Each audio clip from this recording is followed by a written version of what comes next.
इस वक्त हर इंसान का बलात्कार हो रहा है, हर पब्लिक का बलात्कार हो रहा है, संविधान का बलात्कार हो रहा है, भारत का बलात्कार हो रहा है, हर चीज का बलात्कार ये पार्टी कर रही है। करने वाले कौन है? ये चाय वाले, चौकीदार और इनके मुट्ठी भर।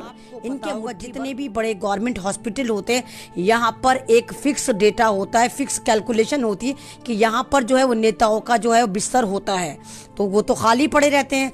अगर आप मनीषा बाल्मीकि का वाकई इलाज करना चाहते, वाकई उसको सही करना चाहते, तो एम्स में एक नहीं हजारों बेड खाली पड़े हैं जो नेताओं के रिजर्व होते हैं। हर वक्त वहाँ सारी लड़ाई बीजेपी के अगेंस्ट पूरा मुल्क खड़ा हो जाए, सब खड़े हो जाओ जितने भी हो, क्योंकि बिहार में इलेक्शन है, यूपी में इलेक्शन है, फिर दिल्ली में इलेक्शन है, फिर बंगाल में इलेक्शन है, एक के बाद एक के बाद एक इस कमल को कीचड़ में घुसा दिया।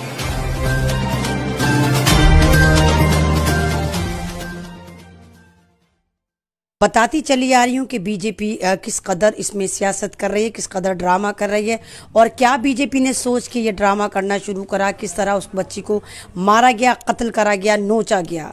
और अब यही चल रहा है कि बलात्कारियों के सम्मान में बीजेपी मैदान में। तो बीजेपी का तो शुरू से रहा है कि जो भी बलात्कारी होता है, बीजेपी अगर उसको सपोर्ट ही ना करे तो इनकी तो पार्टी की ऐसी तैसी हो जानी है। क्योंकि बीजेपी नाम बलात्कारी का, बीजेपी नाम गुंडे मवालियों का, बीजेपी नाम दहशतगर्दों का। ये दहशतगर्द हैं एक तरह। दहशतगर्द का मतलब क्या होता है? जो आपको डराए, जो आपके अंदर टेरर पैदा करे, वो दहशतगर्द है।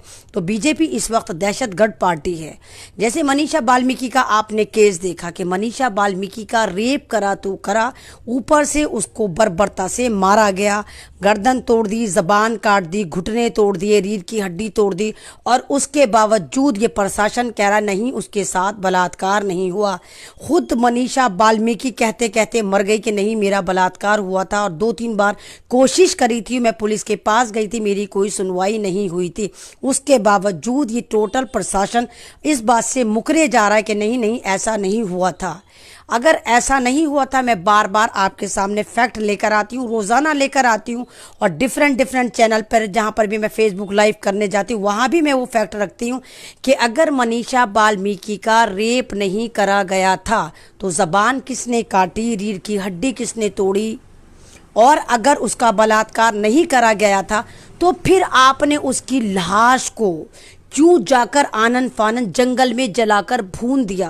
क्यों आपने उसकी जो अंतिम यात्रा है उसको नहीं करने दिया गया? उसका वो हक, उसकी फैमिली का वो हक, उसके ख़ानदान का वो हक आपने कैसे छीन लिया? आपने पेट्रोल डालकर उस पर आग लगा दी, जबकि हिंदू रीति रिवाज में दिन ढलने के बाद कोई चिता नहीं जलती है, हल्दी वल्दी लगती है, पूरे रस्म रिवाज होते हैं। तो फिर क्या वजह थी कि यूपी की गुंडी पुलिस, मैं फिर मेंशन करूंगी कि यूपी की गुंडी पुलिस, किसने उसको इतनी अथॉरिटी दी थी कि वो डेड बॉडी को ले जाकर जंगल में झाड़ियों पे रखकर पेट्रोल डालकर फूंक दे? और वो वीडियो भी आपने बहुत लोगों ने देखी होंगी कि जहां पुलिस वालों से एक मीडिया कर्मी पूछ रही है कि ये कर क्या रहे हो तुम, ये कर क्या रहे हो, तो पुलिस वाला कह रहा है हम नहीं बता सकते ये क्या हो रहा है।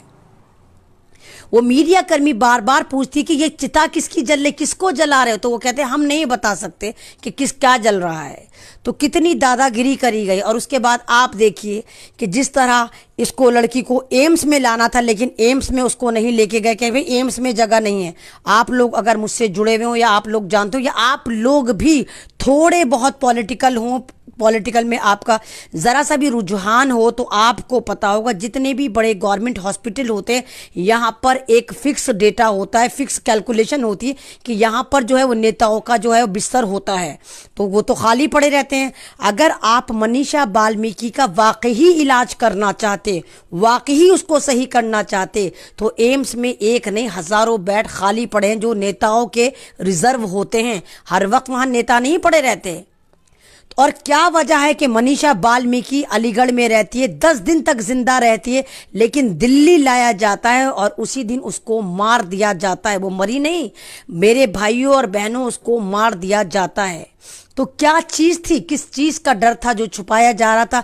किस लिए मनीषा बाल्मीकि को जल्दी से सुलाया जा रहा था, उसकी आवाज़ को बंद करा जा रहा था, और आनन फानन उसको फूंक दिया झाड़ियों में ले जाकर? तो कौन है वो लोग किस बात को छुपाना चाहते थे।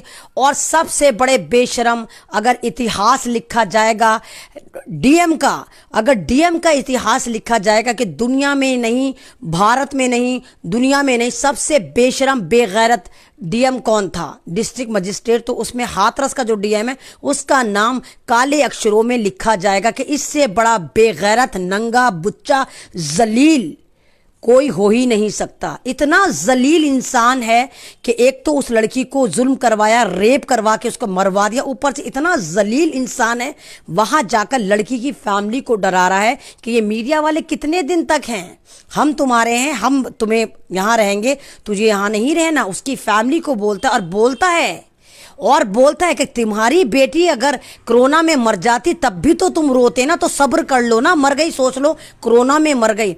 और बोलता है कि अगर कोरोना में मरती तो 25 लाख ना मिलते, हम तुम्हें 25 लाख भी दे रहे हैं।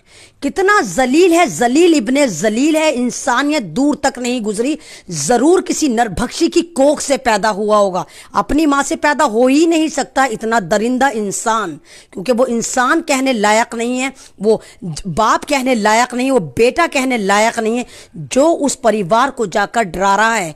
और यही इंतहा नहीं होती जुल्म की, जब उसके परिवार वाले बोलते हैं कि नहीं हमारी बेटी थी, हम उसके लिए इंसाफ लेंगे, तो उसके ताऊ जी जो बोल रहे थे, ताऊ जी मनीषा वाल्मीकि के ताऊ जी को धक्का देता है और अपनी टांग उनके सीने पे रख देता है, इतनी जोर से उन्हें मारता है वो बेहोश हो जाते हैं। उसके बाद सबके मोबाइल छीन लेता है, मोबाइल छीनने के बाद सबको कमरे में बंद कर देता है। तो ये स्टोरी आपने सुनी होगी, देखी होगी, सब कुछ करा होगा। ये बार बार मेंशन इसलिए करती हूं ताकि आप इन चीजों को भूलें मत, आपको याद रहे कि मनीषा वाल्मीकि पर कितना जुल्म हुआ था। उसके बाद ये मीडिया को नहीं जाने देते। राहुल गांधी किसी पहचान के मोहताज नहीं है, कांग्रेस पार्टी के एक कद्दावर नेता, कांग्रेस के फाउंडर, उनके साथ क्या करती है ये टुच्ची पुलिस, ये दो कौड़ी के टुल्ले, यूपी के गुंडे वर्दी वाले दो कौड़ी के गुंडे राहुल गांधी को धक्का देके गिरा देते हैं।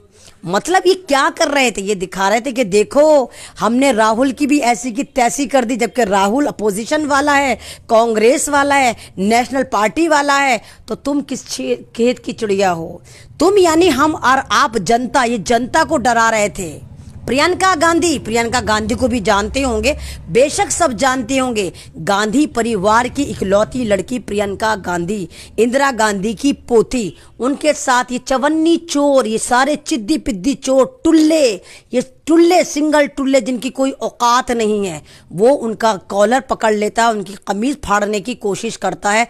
कौन होते हैं ये यूपी के वर्दी वाले गुंडे, इतने बड़े बड़े लोगों के गिरेबान में हाथ डाल दिए, किसकी मर्जी से डाले, आपने ऑर्डर दिया, मैंने ऑर्डर दिया, किसने ऑर्डर दिया। और बात यही नहीं थमती, एक मीडिया कर्मी की पूरी कमीज पीछे से फाड़ दी गई। अरे जनाब, जब तुम बोल रहे हो कि भाई मनीषा वाल्मीकि के साथ कोई जुल्म नहीं हुआ, कोई रेप नहीं हुआ, तो फिर मनीषा वाल्मीकि क्या अंबानी है? क्या मनीषा वाल्मीकि अंबानी की बेटी थी जो सारा मीडिया बावला होकर उसके घर की तरफ दौड़ रहा है, जो सारा अपोजिशन उसके घर की तरफ दौड़ रहा है? क्या थी मनीषा वाल्मीकि जब तुमने उस पर कोई जुल्म नहीं करा? कोई जवाब है सेंट्रल गवर्नमेंट के पास, कोई सवाल है यूपी गवर्नमेंट के पास, कोई जवाब है इस सवाल का वहां की पुलिस के पास, कोई जवाब है हाथरस के डीएम के पास? कुछ तो करा था ना। और छुपाया किनको जा रहा है? ठाकुरों को, क्योंकि ये रेप ठाकुरों ने करा। और ठाकुर कौन है? अगर आपको पता हो, यूपी के जो प्रधानमंत्री समझते हैं वो ठाकुर परिवार से आते हैं। बात यही नहीं खत्म हुई, ठाकुरों की एक वीडियो रिलीज हो रही है, बड़ी तेजी से वायरल हो रही है। वो किसी मीडिया कर्मी ने नहीं बनाई, वो आपने और मैंने नहीं बनाई, वो भी ठाकुरों ने खुद बनवाकर सोशल मीडिया पर वायरल करवा रखी, जिसमें ये 12 गांव को जमा करके बैठ के पंचायत कर रहे हैं और कह रहे हैं कोई मीडिया वाला आकर दिखाए, इनको हम बताते हैं, हम देखते हैं कि हमारी फैमिली पे कैसे या अत्याचार करते हैं, या हमें उठाकर लेके जाते हैं, या हमारे ऊपर कार्रवाई करते हैं। तो यानी इतनी दादागिरी है इन ठाकुरों की, इतनी दादागिरी दादागिरी है। यहाँ पर नेपोटिज्म सही चल रहा है, बिल्कुल सही नेपोटिज्म यही चल रहा है, भाई बंधुवाद। और कहाँ मरी हुई है वो हमारी मॉडर्न तवायफ कंगना रनौत, कहाँ मर गई तू? उसका छज्जा टूटा था Y+ सिक्योरिटी, 85 उसके पास टुल्ले लगा दिए, लेकिन इन लोगों की जान को खतरा कोई सिंगल टुल्ला नहीं दिया। और अब भी उसके घर को छावनी बना रखा है ताकि उनको भी आवाज़ उनकी भी बंद करी जा सके, उनको भी मारा जा सके।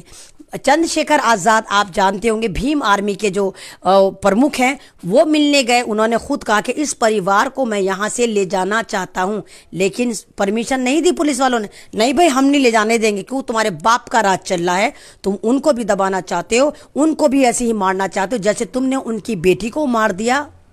और उससे भी बड़ी मैं आपको एक और बात बताऊंगी जो शायद आपको पता ना हो। बीजेपी का हाथरस का सांसद, बीजेपी का हाथरस का सांसद राज दिलेर, उसकी दिलेरी देखो, उसकी दिलेरी देखो, उसकी ढीठता देखो, उसकी नीचता देखो, उसकी जलालत देखो। वो जेल में आरोपियों से मिलने चला गया, वो आज आरोपियों से मिलने जेल चला गया। जब मीडिया में बात लीक हुई तो फरमाता है मैं तो चाय पीने गया था। इसी चाय ने पूरे देश को बर्बाद कर दिया, इसी चाय के पीछे पूरा देश बर्बाद हो गया। हमारे प्रधानमंत्री भी तो चाय वाले थे, हमारे प्रधानमंत्री भी तो चाय वाले थे। क्या चाय पिला पिला के हमें मारा है? क्या चाय पिला पिला के हमें बर्बाद करा है? पूरे भारत को चाय पिला पिला के बर्बाद करा। तो वो राज दिलेर वो भी कह रहा है कि मैं तो चाय पीने गया था। आपको याद होगा जब कुलदीप सिंह सेंगर उन्नाव केस हुआ था तो उससे भी मिलने बीजेपी के ही सांसद, बीजेपी के बड़े कद्दावर नेता जेल में मिलने जाते थे और कहते थे कि हम इसके साथ हैं। यानी बलात्कारियों के सम्मान में बीजेपी मैदान में, ये अब से नहीं है, शुरू से इनका ये ड्रामा रहा है, इनकी शुरू से ये औकात रही है। बताते हैं कि कितने जलील हैं। जैसे आपको मैंने बताया कठुआ कांड हुआ था, आपको याद होगा कठुआ कांड, सबको कश्मीर का एक कठुआ कांड हुआ था जहां 8 साल की बच्ची के लिए पे बहुत जुल्म हुआ था, रेप हुआ था और 7 दिन तक उसको बाकायदा इंजेक्शनों से जिंदा रखा गया था, क्योंकि एक बीजेपी का बहुत बड़ा नेता पहुंच नहीं पाया था कश्मीर जो उस लड़की को लूटता।